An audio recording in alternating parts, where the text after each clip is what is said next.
Bem, continuando aqui as medidas de tendência central ou medidas descritivas. Nós temos a moda. O que é a moda? A moda é o valor que mais acontece dentro de um banco de dados. Como a gente está trabalhando com bioestatística, a gente vai trabalhar mais com a parte computacional da coisa. Então, o que nós vamos fazer? Nós vamos entrar no banco, através do computador, entrar no banco de dados dele e mandar ele ler as informações que nós temos. Ao final, o computador ele vai sair com a resposta, dizendo se a sua média ela é amodal, ou seja, não existe um valor que mais ocorre, certo? Se ela é modal, ou seja, existe um único valor que ocorre, ou se ela é bimodal, ou seja, tem dois ou mais valores, ou multimodal. Nesse caso, multimodal é raro de acontecer também, tá? Não é muito comum para a gente, tá? Então a moda basicamente é isso, você entrar no banco de dados e mandar ele procurar os valores que mais se repetem. Se você der uma observada aqui, o que nós temos nessa situação? Nós temos uma situação amodal, certo? Porque todos se repetem iguais vezes, então não tem um valor que se destaca. Nós temos uma situação modal, apenas o 3 se repete mais que os demais. E aqui nós temos bimodal, dois valores se repetem, o 2 e o 5. Quais são as observações que nós temos para falar sobre a moda, sobre a informação moda? Ela não é influenciada por valores, não é influenciada pelo valor, mas sim pela quantidade. Ou seja, tanto faz ter R$ 1 milhão no seu banco de dados, como você ter 500 mil. O que a gente está interessado não é no valor, mas sim em quantidades. Tá? Ela não depende de todos os valores para você saber qual é a moda. Ou seja, se você encontrou a moda, os demais valores podem ser que não te interessem. A moda ela também tem uma ação mais importante, digamos assim, quando o seu banco de dados ele é muito grande, tá? Que é muito comum em biologia você formar bancos de dados muito grandes, tá? Então lá ele acaba sendo mais importante do que em bancos de dados pequenos. E ela abre possibilidade para outros estudos, ou seja, de repente você verifica que determinada substância ocorre mais do que outra através da moda, uma simples medida estatística, e você consegue detectar diferenças.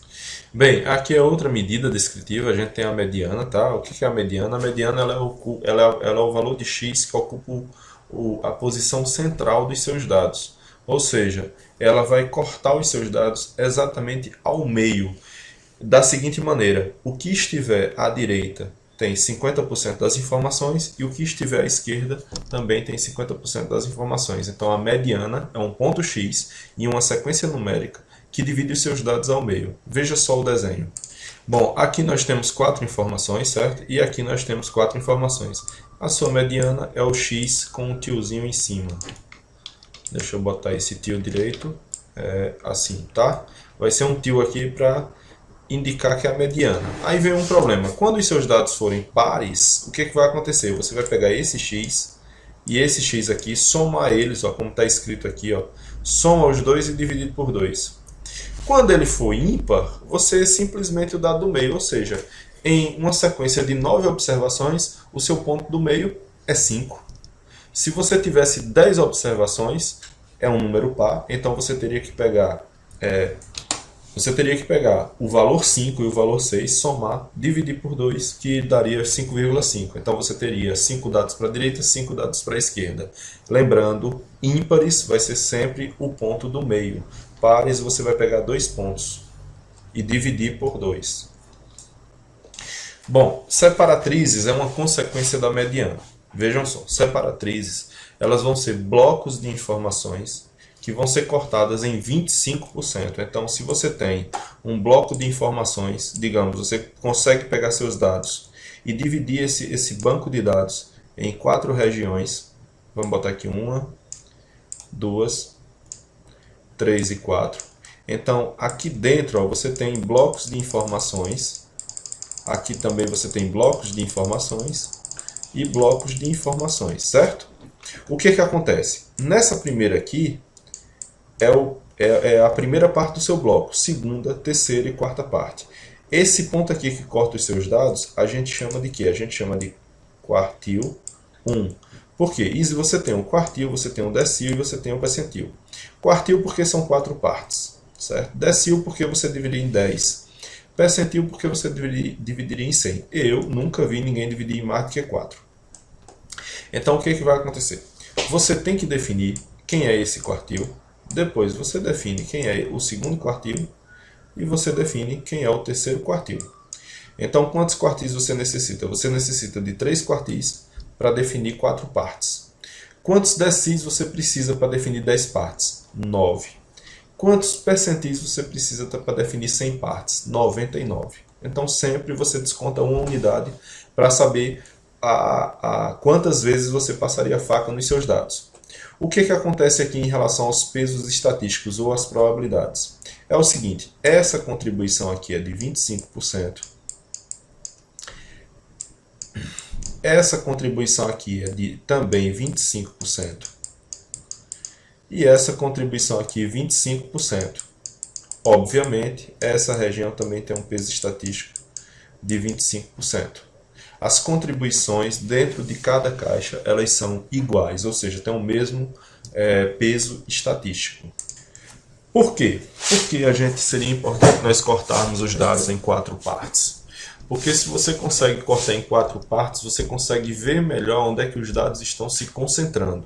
Lá no R a gente vai mostrar um exemplo para poder vocês visualizarem melhor essa situação dos quartis, tá? Vocês verem como é que os dados são distribuídos, ok? Tá. Bem, graficamente, o que a gente pode trabalhar com as medidas de tendência central? A gente pode trabalhar com esse gráfico aqui, que ele é muito importante dentro da estatística descritiva, que é o box plot, tá? Esse aqui é o desenho padrão de um box plot, como o próprio nome diz, é plot box, né? Porque é plotagem de caixas. O box plot ele é equivalente aos percentis, né, que foram definidos. Ele tem uma antena, certo? Na verdade, 2 antenas, uma embaixo e em cima. Ele tem um primeiro quartil aqui embaixo. Ele tem um segundo quartil aqui no meio. E ele tem um terceiro quartil aqui em cima. Esse quartil aqui é o mais importante, tá? Esse aqui é a mesma coisa que a gente chama de mediana. Certo? A mediana, lembrando, mediana divide os dados em 50%. Tá? Aqui para baixo você tem 50% dos dados e aqui para cima você também tem 50% dos dados. O que ultrapassar essa antena ou ultrapassar essa? Veja, ultrapassar para cima ou para baixo.